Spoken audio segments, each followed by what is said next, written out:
first person with Mary E. in the summer of 2007. I had arranged with her husband of 15 years, Terrence, to see her for an interview. Mary had initially agreed since I was not a newsman, but rather an amateur writer, gathering information for a few early college assignments.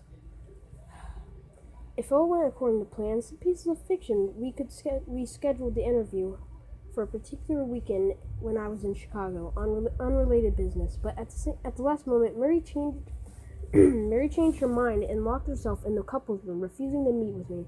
For half an hour, I sat with Terrence as we camped outside the bedroom door. I listening and taking notes, while he attempted fruitlessly to calm his wife.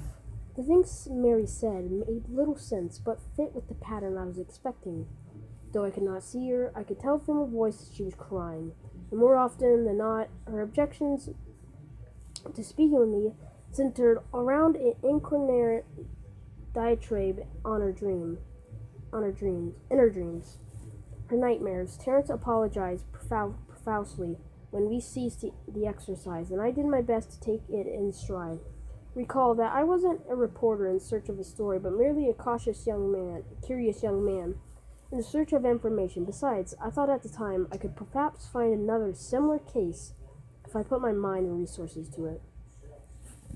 Mary E. was a CISO for a small Chicago-based bulletin board system in 1992. When she first encountered Smile.jpg, and her life changed forever. She and Terrence had been married for only 5 months. Mary was one of the estimated 400 people who saw that image. Then it was posted as a hyperlink on the BBS. Though she's the only one who's spoken openly about the experience, the rest have remained anonymous, or perhaps dead. In 2005, when I was only in 10th grade, Smile.jpg was first brought to my attention by burgeoning interest in web-based phenomena. Mary was one of the most often cited victims of what is sometimes referred to Smile.dog. That being, Smile.jpg is reputed to display. What caught my interest, other than the obvious macabre elements of cyber legend and my proclivity toward such things, was the sheer lack of information, usually to the point that people don't believe it. It exists only other than a rumor or a hoax. It is unique because though the entire phenomenon centers on a picture file, the file is nowhere to be found on the internet. Certainly, many photo-manipulated simulacra litter the web, showing up with most frequency on sites such as Imageboard, 4chan, particularly the /x/focus paranormal subboard. It is suspected these are fakes because they do not have the effect the true Smile.jpg is believed to have, named suddenly onset temporal lobe epilepsy and acute anxiety. This is reported reaction in the viewer is one of the reasons the phantom-like Smile.jpg is regarded as such stain, since it is patently absurd. Though, depending on whom you ask, the reluctance to acknowledge Smile.jpg existence might just be as much out of fear as it is out of disbelief. Neither Smile.jpg nor SmileDog is mentioned anywhere on Wikipedia, though the website features articles on such other, perhaps more scandalous shock sites as Hello.jpg or Two Girls, One Cup. Any attempt to create a page pertaining to Smile.jpg is summarily deleted by any of the encyclopedia's many admins. Encounters of Smile.jpg are the stuff of internet legend. Mary E.'s story is not unique. There are unverified rumors of Smile.jpg showing up on the early days of Unsent, and even one persistent tale that in 2002, a hacker flooded the forums of humor and satire website. Something awful with a deluge of a Smile.dog pictures, rendering half of them for as time as epileptic. It is also said that in the mid to late 90s that Smile.jpg circulated on Unset and as an attachment of a chain email with the subject line, "Smile, God loves you." Yet, despite the huge exposure these stunts would generate, there are very few people who admit to having experienced any of them. And no trace of the file or any link has ever been discovered. Those who claim to have seen Smile.jpg often weakly joke that they were far too busy to save a copy of the picture to their hard drive. However, all alleged victims offer the same description of the photo. A dog-like creature, usually described as appearing to a Siberian husky, illuminated by a flash of the camera, sits in a dim room, the only background detail that is visible being a human hand extending from the darkness, the left side of the frame. The hand is empty, but usually described as beckoning. Of course, most attention is given to the dog, or dog creatures. Some victims are certain than others about what they claim to have seen. The muzzle of the beast is reputedly split into a wide grin, revealing 2 rows of very white, very straight, very sharp, very human-looking teeth.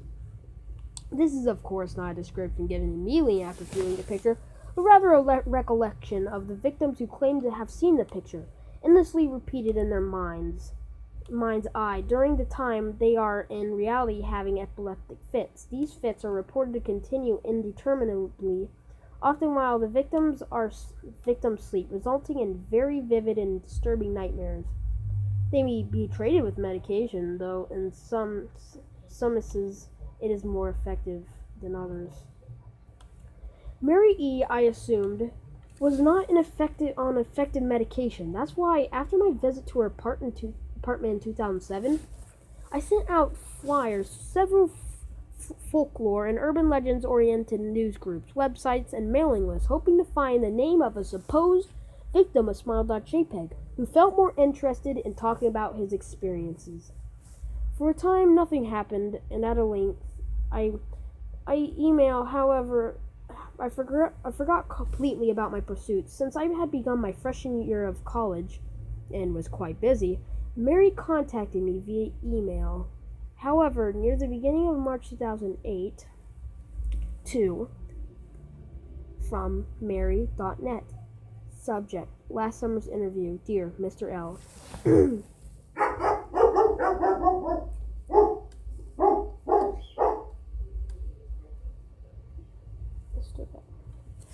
I'm incredibly sorry about my behavior last summer. When you came to interview me, I hope you understand that it was no fault of yours, but rather my own problems that led me to act out as I did. I realized that I could have handled the situation more decorously. However, I hope you will forgive me. At the time, I was afraid. You see, for 15 years, I've been haunted by Smile.jpg. Smile.dog comes to me in my sleep every night. I know that sounds silly, but it is true. There's an inevitable quality about my dreams, my nightmares that makes me completely unlike any real dreams I ever had. I do not move and do not speak. I simply look ahead, and the only thing ahead of me is a scene from that horrible picture. I see the beckoning head, and I see Smile.dog.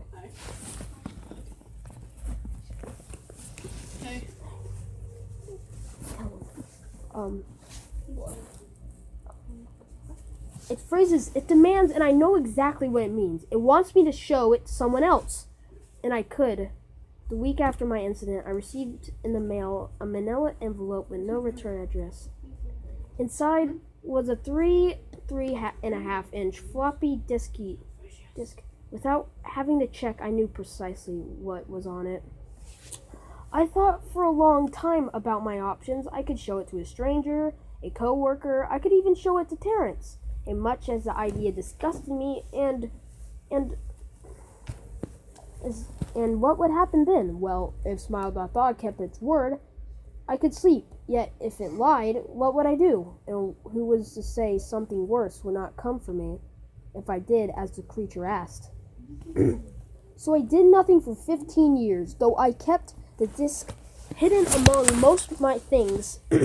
Every night for 15 years, Smile.dog has come to me in my sleep and demanded that I spread the word. For 15 years, I've stood strong, though there are some of them who committed suicide. Others remain completely silent, simply disappearing off the face of the web. They are the ones I worry about the most. I sincerely hope you'll forgive me, Mr. L, but last summer you contacted me and my husband about an interview. I was near the breaking point. I decided I was going to give you the floppy disk, but I did not care if Smile.dog was lying or not. I wanted it to end. You were a stranger, someone I had no connection with. And I thought I would not feel sorrow when you took the disc as part of your research and sealed your fate. Before you arrived, I realized what I was doing was plotting to ruin your life. I could not stand the thought. In fact, I still cannot. I'm ashamed, Mr. L. And I hope that this warning will dissuade you from further investigation of Smile.jpg. You may in time encounter someone who is, if not weaker than I, then wholly more depraved. Someone who will not hesitate to stop you while you're still whole. Sincerely, Mary E. Terrence contacted me later that month with the news that his wife had killed herself. While cleaning up the various things she'd left behind, closing email accounts and the like, he happened upon the above message. He was a man in shambles. He wept as he told me to listen to his wife's advice. He thought the disc he revealed and burned it until it was nothing but a stinking pile of blackened plastic. The part that most disturbed him, however, was how the disc hissed as it melted like some sort of animal, he said. I will admit that I was a little uncertain about how to respond to this. At first, I thought perhaps it was a joke, with a couple blatantly playing with a situation in order to get a rise out of me. A quick check of several Chicago newspapers' online obituaries, however, proved that Mary E. was indeed dead. There was, of course, no mention of suicide in the article. I decided that, before a time at least, I would not further pursue the subject of Smile.jpg, especially since I had finals coming up at the end of May. But the world has odd ways of testing us. Almost a full year after I returned from my disastrous interview with Mary E. to Jim.com from Eliza82.com, subject Smile. Hello. I found your email address through a mailing list. Your profile said you were interested in smile.dog. The final line chilled me to the bone. I found your email address through a mailing list. Say you were interested in Smile Dog. I saw it. It is not as bad as everyone says it. I have sent it to you. Just spreading the word.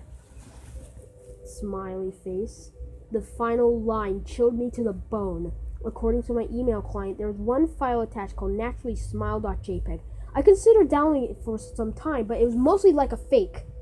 I imagined, and even if it weren't, I was never wholly convinced of smile.jpg's peculiar powers.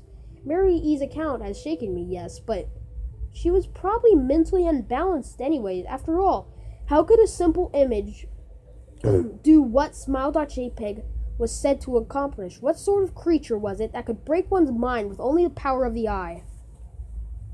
And if such thing was patently absurd, then why did the legends exist at all? If I downloaded the image, if I looked at it, and if Mary turned out to be correct, if Smile Dog came to me in my dreams, demanding I spread the word, what would I do? Would I live my life as Mary had, fighting against the urge to give in to it until I died? Or would I simply spread the word, eager to put it to rest?